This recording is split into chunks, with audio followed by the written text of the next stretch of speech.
Bonjour et bienvenue pour ce numéro hors série du journal des biotech et j'ai le plaisir d'accueillir aujourd'hui sur le plateau Bruno Lafont, cofondateur et PDG de NFL Biosciences. Bonjour Bruno. Bonjour Laurent et merci pour votre invitation. Alors, NFL Biosciences, on le rappelle, biotech montpelliéraine spécialisée dans le traitement des addictions, notamment celle du tabac, introduite en bourse en 2021. Bruno, vous étiez venu en parler d'ailleurs sur le plateau de Boursorama à l'époque, s'en est passé pas mal de choses depuis, notamment, on en avait parlé à l'époque, les résultats positifs de l'étude de phase 2, CESTO2. Votre actif le plus avancé, c'est NFL 101 dans le sevrage tabagique, c'était en juillet dernier, ça date, mais en revanche, depuis le début de l'année, on a eu des résultats complémentaires de cette étude. Il y en avait une en février sur l'administration de doses plus élevées de NFL 101 et puis l'autre qui explorait un objectif secondaire, association possible entre l'induction d'IgG anti-tabac et l'abstinence tabagique continue. Bon, ça va être l'occasion de faire le point complet sur ces données additionnelles. Qu'est-ce qu'elles nous apportent sur la compréhension de NFL 101, sur son mécanisme d'action, sur son utilité ? D'accord. Eh bien, écoutez, déjà peut-être revenir un peu sur le produit. Oui. Donc, ce qu'est le NFL 101, c'est un extrait de tabac duquel on a éliminé la nicotine. La nicotine, hein, c'est ça. Voilà, c'est un extrait protéique sans nicotine et qui est administré 2 fois seulement en injection sous-cutanée, comme pour un vaccin.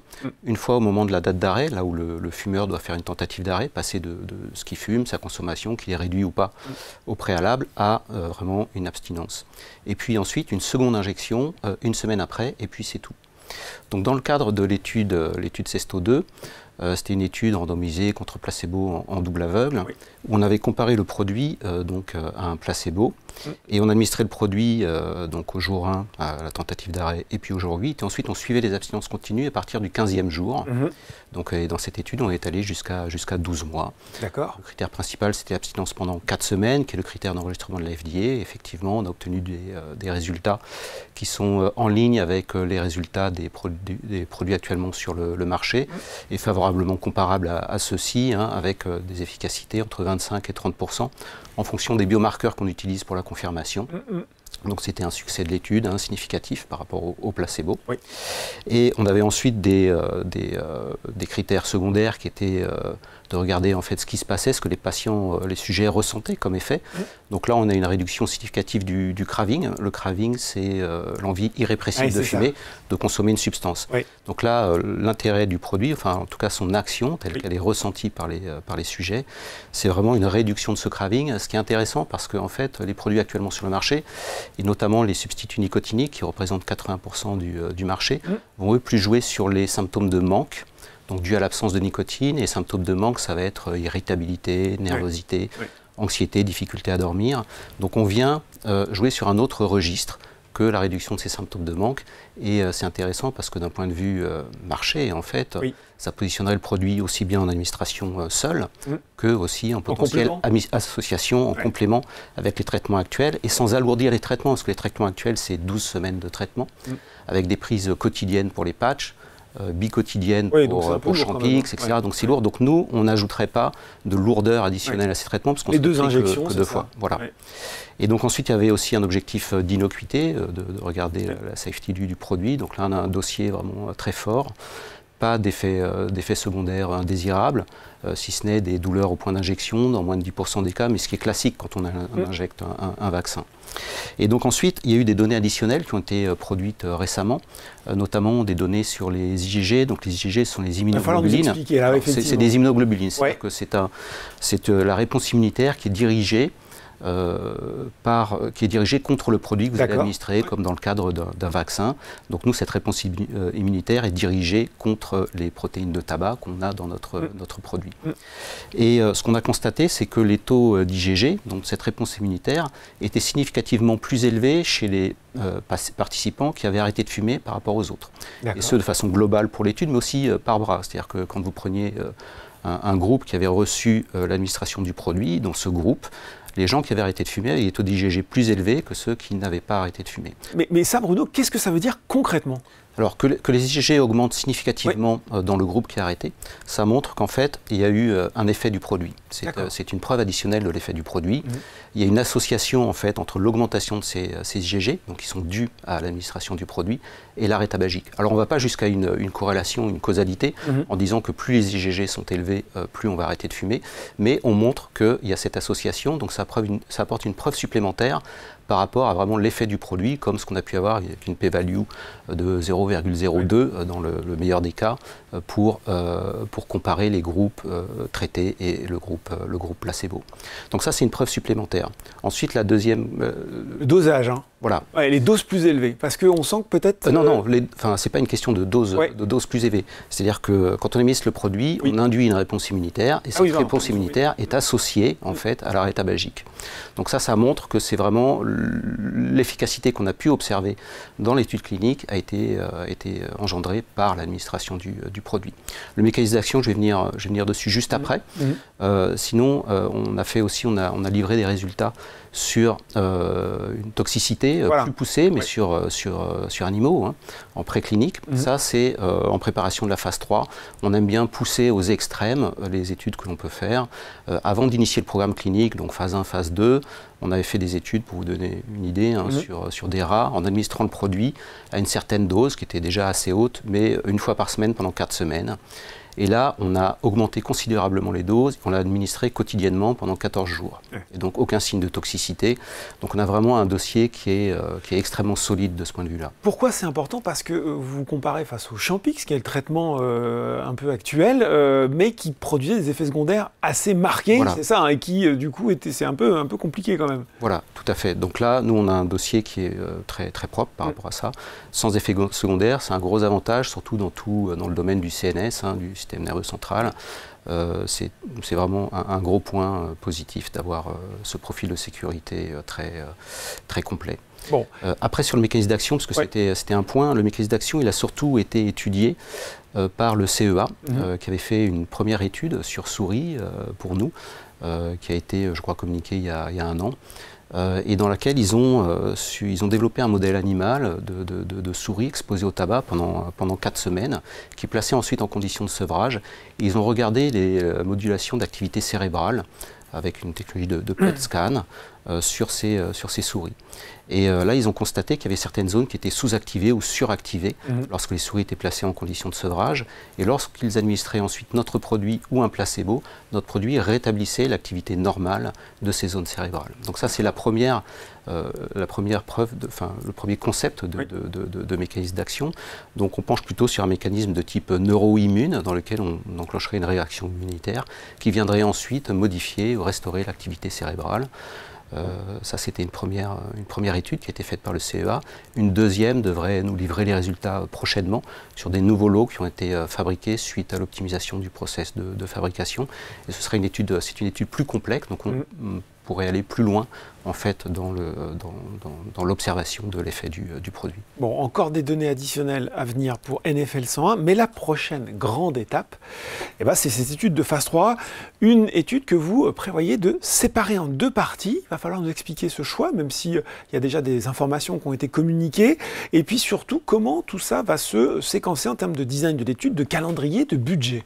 D'accord. Alors l'étude de phase 3, en fait, on va passer notre temps à refaire ce qu'on a fait dans CESTO 2. C'est-à-dire que CESTO 2... Mais à plus grande échelle. Avec plus de passion. Pourquoi? Parce qu'en fait, plus on augmente le nombre de sujets, plus on peut mettre en évidence des différences significatives. Donc, le but, c'est toujours d'augmenter la taille, sans aller en surpuissance. C'est-à-dire qu'à la fin, si vous mettez trop de sujets dans votre étude, vous arrivez à une conclusion qu'une différence, même infime, va être significative, mais cette différence n'est plus cliniquement pertinente. Donc là, ce qu'on a fait, c'est qu'on va toujours administrer le produit 2 fois, une fois au moment de la date d'arrêt et une fois une semaine après. Et puis, comme pour CESTO 2, on va suivre les abstinences continues à partir du 15e jour, donc jusqu'au jour 43 pour la FDA, et puis, mettons 6 mois pour les enregistrements européens.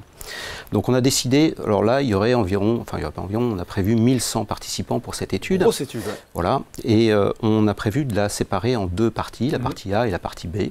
La partie A représenterait 300 sujets, et la partie B, 800 sujets. D'accord. L'idée, en fait, de séparer cette étude en deux parties, c'est d'avoir des résultats intermédiaires qu'on pourra communiquer au marché et qui pourront nous servir à recalculer un effectif.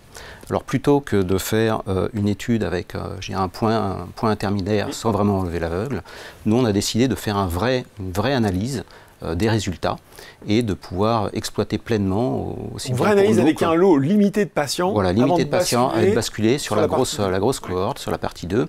Il faut savoir que donc pour la partie A, on va ouvrir environ une dizaine de centres en Europe.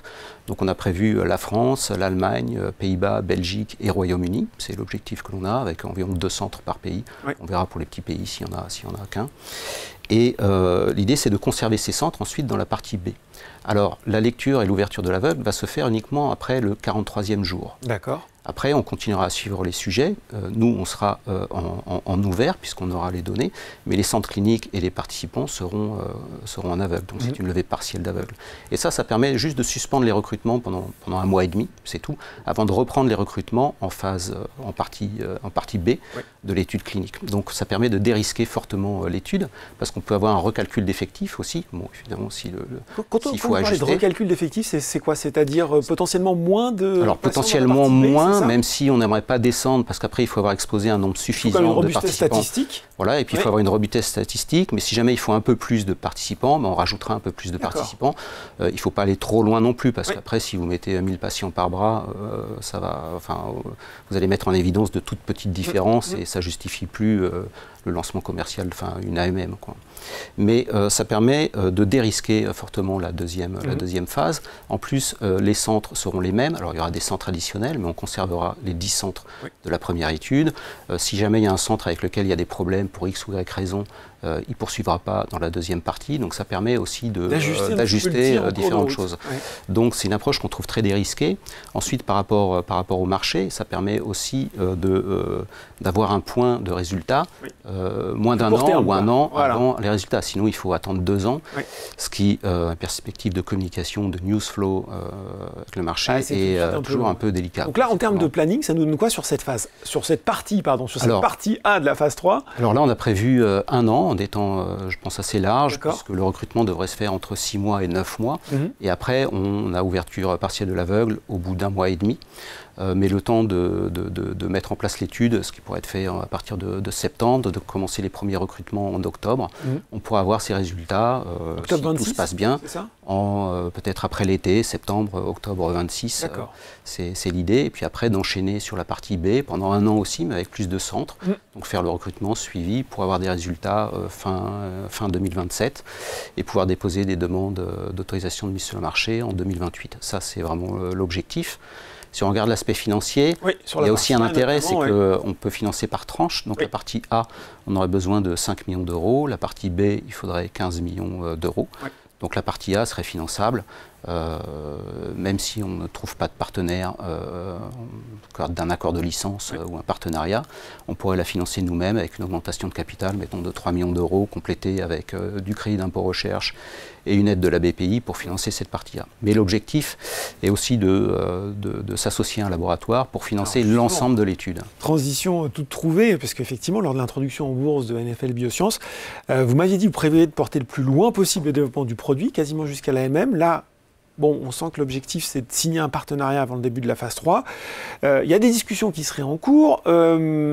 Forcément, je peux faire mon esprit chagrin et peut-être certains investisseurs se disent tiens, pourquoi ça prend autant de temps si justement on a des études successives qui confirment à la fois l'efficacité du traitement, son absence d'effets secondaires, quand on sait que justement, si je reparle du Champix, qui était un petit peu le traitement sur lequel vous vous comparez, en pixels, c'était un traitement qui faisait $1 milliard quand même, donc un beau chiffre, et on se dit que si on a son équivalent avec en plus moins d'effets secondaires, on a potentiellement un marché encore supérieur. Donc moi, si j'étais une Big Pharma, je me dis tiens, ça c'est un produit sur lequel je dois absolument m'associer ou faire rentrer dans mon pipeline. Oui, alors vous pointez du doigt un point important, et il faut qu'on communique là-dessus parce qu'en fait, peut-être qu'on n'a pas une bonne idée de la situation, mais en fait, Le marché existe, ça, il n'y a vraiment aucun doute. Hein. Il y a de nombreux fumeurs, ils veulent arrêter de fumer, donc on se rend tous compte qu'il y a un marché. Par contre, au niveau des laboratoires pharmaceutiques, ces laboratoires ne sont pas forcément impliqués sur ce marché. Je veux dire, les laboratoires qui font de la recherche, et développement. Ouais. Puisque nous, ce qui nous intéresse en termes de partenaires, c'est un partenaire qui puisse à la fois commercialiser le produit, ça c'est une chose claire, mais aussi investir en amont dans la recherche et développement. Et la recherche et développement dans le domaine du sevrage tabagique, le dernier produit innovant, hein, c'est Champix, qui a été lancé Pfizer en 2007, donc ça fait pratiquement une vingtaine d'années. Depuis, il n'y a rien eu de nouveau. Il y a eu de gros échecs en fait dans les développements de produits pharmaceutiques qui sont les vaccins antinicotiniques qui étaient poussés par Novartis et GSK. Donc après, le marché a été assez désabusé sur la recherche clinique et a arrêté la recherche clinique dans ce domaine. On est plutôt maintenant sur les substituts, c'est ça? Alors c'est des améliorations à la marge de substituts nicotiniques ou autres, ou alors on va développer ce qu'on peut, la cytisine, donc c'est un alcaloïde qui est utilisé depuis les années 50 dans les pays Europe de l'Est, qu'on va essayer de lancer, mais tout ça c'est des produits assez anciens et qui ont toujours la même cible thérapeutique, à savoir les récepteurs nicotiniques hein, au niveau cérébral. Et je crois que nous sommes la seule société à avoir un produit vraiment innovant en phase avancée de développement, même sans parler de phase avancée, mais moi j'en vois pas d'autres, en sevrage tabagique. Donc ça fait qu'en fait les laboratoires qui nous intéressent potentiellement pour une licence ne sont pas actifs dans le sevrage tabagique. Donc en fait, il faut les convaincre, il faut re-rentrer pour qu'ils manifestent leur intérêt. Parce que ces laboratoires-là, ils ont structuré leur activité de R&D et leur activité commerciale travaillent en miroir. C'est-à-dire qu'ils ne travaillent pas sur des activités de R&D qui sont liées à leur activité commerciale et vice-versa. Donc en fait, il y a un travail d'éducation à faire et où il faut qu'on montre qu'on a du potentiel, etc. Donc pour donner une idée du panorama sur lequel on travaille, donc on participe à beaucoup de congrès dans lesquels de M&A, hein, de licensing. Et donc là, on est en relation avec de nombreux laboratoires qui sont intéressés pour des prises de licence, mais une fois que le produit aura obtenu une AMM ou qui sera en phase d'obtention de l'AMM. Dans la phase commerciale. Voilà, phase commerciale. Donc là, c'est vraiment très facile de trouver ce genre de partenaires. C'est des gens qui ont en général peu d'activités en R&D, qui vendent parfois du générique ou autre. Ensuite, dans les gens qui sont prêts à investir en recherche et développement, là, on a, je dirais, deux groupes de partenaires potentiels. On a des partenaires potentiels qui pourraient être intéressés, mais par une licence à un niveau plutôt national, et puis des gens qui seraient intéressés par une licence à un niveau global. Alors, au niveau national, on est par exemple en discussion avec deux laboratoires coréens, un laboratoire japonais et un laboratoire européen. Mais à chaque fois, c'est pour une licence soit en Corée, soit au Japon, soit dans un des pays d'Europe. Alors, Corée-Japon, ça peut être intéressant parce que vous pouvez signer un accord de licence et puis ça vous aide ensuite à financer vos études en Europe, États-Unis. Mais pour être franc, ça avance vraiment lentement avec ces laboratoires, donc ça prend du temps et je ne pense pas qu'on arrivera à un accord avant le début de la phase 3. Donc ça, c'est clair. Pour le laboratoire européen, la situation est un peu différente. C'est que si on signe un accord sur un pays en Europe, ça va rendre un deal ensuite global plus complexe puisqu'il va manquer une part du marché européen. Donc, et en plus, l'apport financier qu'on aura ne sera que d'une partie, en fait, sera limité par rapport à l'ensemble des coûts de l'étude. Donc ça complexifie et ce n'est pas une option qui est privilégiée pour le moment. Et ensuite, il y a les laboratoires avec lesquels on discute sur des deals beaucoup plus globaux. Donc là, on a deux laboratoires avec lesquels on travaille sur un deal au niveau mondial et puis un laboratoire sur lequel on va travailler sur un deal européen. Alors là, pour vous donner une état d'avancement, le process qu'on a suivi à chaque fois, c'est que bon, il y a des premiers contacts, on discute notamment avec les équipes de business development. Il y a une première validation qui se fait chez eux, on échange des données de façon non confidentielle et puis après, il y a une manifestation d'intérêt, on signe un accord de confidentialité. Donc ça, on l'a fait avec plus d'une dizaine de sociétés sur des accords de licence avec un investissement, pas pour des accords juste commerciaux. Et là, ensuite, il y a un premier échange de données confidentielles, mais à un niveau, je dirais, assez superficiel. On va donner les résultats de notre étude de phase 2, avec les résultats complets de l'étude, pas que les press releases, quelques informations. Il y a une première due diligence, je dirais, assez légère qui s'effectue au niveau des laboratoires. Et puis ensuite, il y a un travail au sein du laboratoire, et qui est très important, qui consiste à valider les scénarios de vente et marketing de l'intégration potentielle du produit au sein des laboratoires. Et ça peut prendre un peu de temps, 2 à 3 mois. Et là, ensuite, il y a un retour du laboratoire et le laboratoire va dire oui, on va poursuivre la due diligence. On y va ou pas, oui. Parce qu'ils ne vont pas se lancer dans une due diligence technique, des brevets approfondis si jamais ils n'ont pas validé ces premiers scénarios commerciaux. Donc on est dans cette phase-là, alors on a passé ces deux étapes. Enfin, cette étape-là, avec ces 2 laboratoires au niveau mondial, il y en a une qui est une Big Pharma, et donc c'est vraiment intéressant. Seulement, en janvier, elle a suspendu la due diligence du projet pour des raisons internes. C'est-à-dire qu'elle a fait une grosse acquisition et il faut qu'elle digère cette acquisition avant d'ajouter un produit additionnel. Mais ça pourrait reprendre, on espère, sous peu. Et puis on a un deuxième laboratoire avec lequel on a franchi cette étape, qui est un laboratoire européen, une mid-size pharma, qui est en due diligence active, là, actuellement, sur notre data room, et on verra ce que ça donne. J'insiste, hein, c'est des processus vraiment assez incertains, hypothétiques, mais au moins ça montre qu'il y a de l'intérêt et qu'on est sur la bonne voie. Et puis un troisième laboratoire qui est entré plus récemment dans le jeu, je dirais. Donc là, c'est pour un deal au niveau européen. C'est une mid-size pharma aussi, et qui a une très grosse puissance au niveau européen. Donc ce serait vraiment pour l'Europe. Et eux sont en train de valider en interne les scénarios commerciaux avant de rentrer dans une due diligence vraiment plus approfondie. Technique. Bon. Donc on en est là. Alors là, j'ai essayé de vraiment d'être très précis sur les activités. Il faut voir que c'est incertain, mais si ça ne se fait pas maintenant, voilà, plus on avance, parce que nous, on poursuit petit à petit notre développement avec les avis réglementaires, demandes d'avis réglementaires qu'on a déposées, qu'on devrait obtenir cet été, un lancement prévu de la phase 3, donc la mise en place de la phase 3, l'organisation de la phase 3 va donner une assurance supplémentaire à ces laboratoires, et puis plus on progresse, plus on réduit les risques perçus au niveau de ces laboratoires. Voilà. Et Bruno, même si vous l'avez esquissé un petit peu, un deal idéal pour vous, ce serait quoi? Ce serait donc un deal plutôt global, avec après, voilà, classique, un upfront, et puis des milestones sur toujours un upfront, ça c'est clair.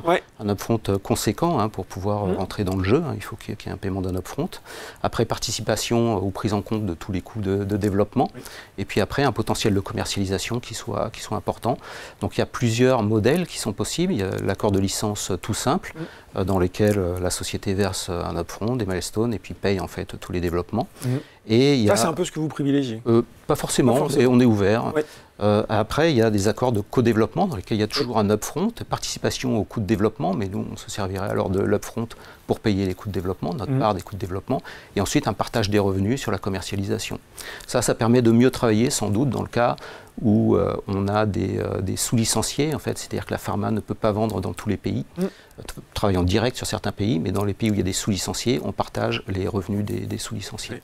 Donc c'est un peu les deux modèles qui sont privilégiés, mais dans tous les cas, en fait, les 3 sociétés avec lesquelles on est avancé souhaitent que l'on réalise nous-mêmes l'étude clinique, que l'on manage l'étude clinique. D'accord. Alors après, elles participent financièrement ou elles payent, mais c'est nous qui restons aux manettes de l'étude clinique. Bon, vous l'avez dit, discussion active, en même temps.